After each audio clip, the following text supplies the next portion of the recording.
to Face the Nation, and we will pick up where we left off with our political panel.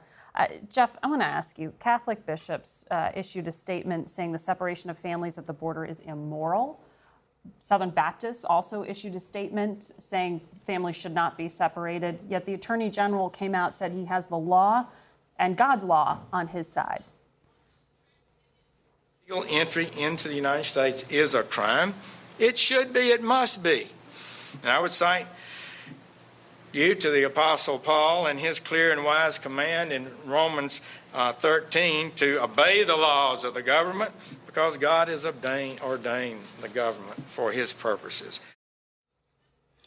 How do you reconcile this? Well, you could find anything you want to find in the Bible, quite obviously, but if there's a dominant theme, or one dominant theme of the Bible is that you have prophets and messianic figures arguing against unjust laws, right? That's the theme. Is that one of the themes of the Bible is don't do something that is immoral, even if the ruler tells you to do it. So it's not the strongest ground in the world that the Attorney General is standing on. No, for Trump, the danger comes because even religious leaders like Franklin Graham, who is totally in his camp, are saying this is too much, and so. There's political peril. There's obviously moral peril here. And the thing I think that we should be focused on for the moment is that Donald Trump is not telling the truth when he says that this is the Democrats who did this. Donald Trump can end this with a snap of a finger. He can just say, we're no longer separating children from their parents at the border. It's not a complicated legislative issue. This is a policy the Attorney General has chosen to take in terms of prosecuting criminally rather than civilly. Right. And they argue, the White House argues that crossing the border is a crime, therefore that's how it has to be. And they could undecide that very quickly. Exactly. But they argue, Ben, that their hands are tied on this and that essentially all attempts at immigration reform have put them in this impossible position, and they're just making tough choices no one else would. I certainly agree with Jeff when it comes to the ability of the administration to change this, but I think that we're the focus on these kids, while I certainly understand it from a media perspective, is ignoring what is really driving these factors. Why do we have a 200% year-over-year increase in the number of people coming across? Why do we have the biggest month-to-month increase between February and March that we've seen since 2011? And the answer to that is the activity of the Mexican cartels, who use these migrants as essentially a distraction to clog systems as they are able to funnel things across the border. In the last week, we saw 2 more political candidates in Mexico murdered in broad daylight. One, a mayor running for Congress right across the Rio Grande, another, a mayor who has been a reformer fighting against the cartels. That brings the total to 113 political candidates in Mexico who have been murdered by the cartels in less than a year. That Mexico's political violence situation is something that is not going to be solved when it comes to driving these types of migrations. And that's going to require things that I'm not sure the Congress is really willing to grasp, with the kind of support and diplomacy and activity to prevent our southern neighbor from becoming a failed state. Well, and many of these migrants aren't Mexican. Yeah. They're coming from other places in Central America, which leads to other implications when it comes to immigration policy. But Rachel, as you heard from Senator Collins, this makes a lot of Republicans very uncomfortable. Mm-hmm. Does that force action? Not necessarily, no. Not right now, when Republicans are clearly nervous about standing up to President Trump. You saw Speaker Paul Ryan this week also said he was uncomfortable with this policy, but he blamed the courts. He didn't come out and say, President Donald Trump, stop these policies right now. There is a provision in an immigration bill that's coming to the floor this week that basically keeps families together, but it's not necessarily a solution everyone's going to like, but because basically it allows folks to put children in jail with their parents or hold them in detention facilities with their parents. That's going to make some Republicans also very uncomfortable. Which we have done before. Right. I mean, that is not as unusual as the current policy. But what I do think is interesting is that since President Trump is blaming the Democrats, you can see that he's feeling the pressure right now, even though some of his administration officials are saying, yes, this is a deterrent, we're doing this on purpose. He clearly is a little, nervous about this because he's trying to push this off on Democrats when we know it's really because of him.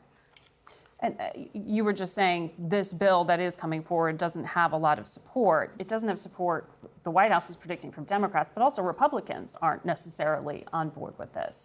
It gets to more of the internal dynamics of the party right now. That's right. You know, the Trump administration is not the first administration to grapple with this problem of they say they're trying to attack the use of children.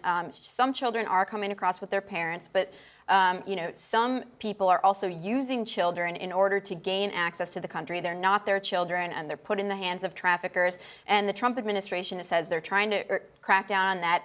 Bush and Obama also faced the same thing. Obama was attacked for holding children with their parents together in detention facilities, and was told you can only do this for 20 days.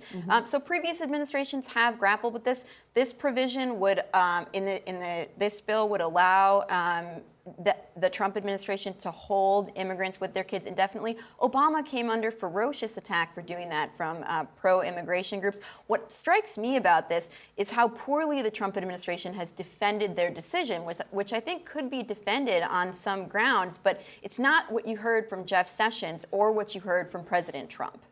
Why do you think they're not defending it more? You know, the president isn't even owning it. Because it's hard to defend?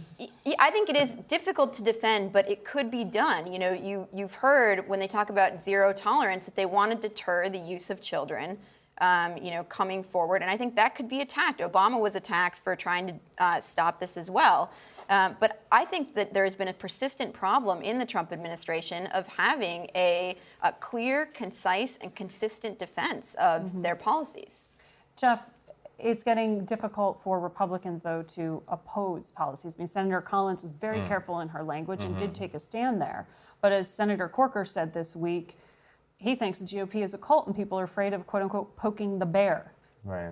Well, you know, it's interesting. I think we see this manifest itself in all kinds of different policies. In North Korea, clearly, you have a president who not only thinks he's already made a deal when no deal has been made, but if the deal, as he describes it, is in fact made, it's a very, very soft deal, much softer than the Iran deal, which, of course, Republicans despised. And yet there's not a peep of dissension, really, about a policy that Trump is describing that is far weaker than anything Obama did. And you see this across issue after issue after issue. People in the Republican Party know that the base still likes Trump, and they are scared of their bases. And that is now influencing policymaking. That's been influencing Across. Policymaking, and the velocity of that is increasing, I think. Yeah. Eliana, you were in Singapore for these talks with Kim Jong-un. It's hard to believe that was just earlier this week, given the developments. But what was it like in that room? I mean, whether or not it added up to anything, it was an extraordinary moment. Yeah, I think the thing that jumped out at me was that for Trump, these events are really an end in themselves. Trump is in it for the spectacle and not necessarily for the policy outcome. And so the event itself at this grand hotel in Singapore was really staged for the cameras. And North Korea produced a 42-minute documentary. Their cameras were there capturing every moment, but it was shaped around the walks along the breezeways and the officials seated around tables. Trump and Kim, I think, are very attuned to the optics of this. And that's why I think you hear Trump now talking about a potential summit with Vladimir Putin. The event itself was a victory for Trump, and he's going to leave the policy details to other administration officials. To Mike Pompeo, who now has his work cut out for him. Well, yeah, especially because the president has already told him that it's solved. And especially because it's clear that the president wants this deal to be memorialized, as he said. But there is no deal. I mean, I've covered, we've been in this before on the Iran deal. We've covered years of the Iran deal. I've covered the Middle East peace process for 25 years. I mean, this is not solved, and most likely it won't be solved. And eventually, the reality show piece runs out, and people are left looking at this and saying, oh, we didn't actually denuclearize North Korea. So Mike Pompeo, yes, has a very, very difficult job ahead of him. I have to disagree with Jeff when it comes to the attitude from the base toward Trump versus the base toward foreign policy generally. I mean, they chose Trump for a reason. There is no appetite for regime change in North Korea. There is no appetite on the part of Americans. There's no appetite on the part of South Koreans themselves at this point. And I think that what you see here is, a president who, yes, is very much more mindful of the optics of a deal than what's in the actual deal itself. But when it comes to the presence of Mike Pompeo, John Bolton, looking at the articles that were being written a year ago where they were doing the blast radius around Los Angeles and everyone was worried that the president was going to tweet us into a nuclear war. I think this is pretty far away from that. Now, whether anything comes of this deal remains to be seen. Of course, it hasn't been solved yet, but I think that there's a lot more adult conversation going on around this than there certainly was a year ago. But it gets to something that Jeff has been writing about, which is sort of this question of American values or America's view of itself in the world. You had sort of a different linguistic twist on American exceptionalism. This is family television, so let's we can move on from the way it was described to me by people inside the Trump administration. But there is this take it or leave it approach, which is we're America and we will do what we want. What's interesting about that is that in the North Korea case, he literally, and I don't want to make too much of the salute to a North Korean general, but there are things Donald Trump did in Singapore that if Barack Obama had done, or any other president for that matter had done, would have caused a hue and a cry from much of the Republican base, and certainly from the foreign policy elite, the national security complex. And so there's an attitude of we'll do whatever we want, but there's also this attitude coming right from the top of dictators aren't so bad. Mm-hmm. And we can fix these things. They're easy if you just let me do it. And it's an odd What mix. I think you've seen from Trump in his rhetoric on foreign policy sort of all along, from the campaign through this meeting with Kim last week, is that he believes it's a dog-eat-dog world. Mm-hmm. Every country's looking out for its own interests, including the U.S., but what I don't think he realizes is that American alliances and the American commitment to freedom, which he views as sort of pie-in-the-sky idealistic rhetoric, actually bring tangible benefits to the U.S. on the world stage. And so we really don't hear him talk about that. We have to leave it there. Thank you very much to all of you. We will be right back.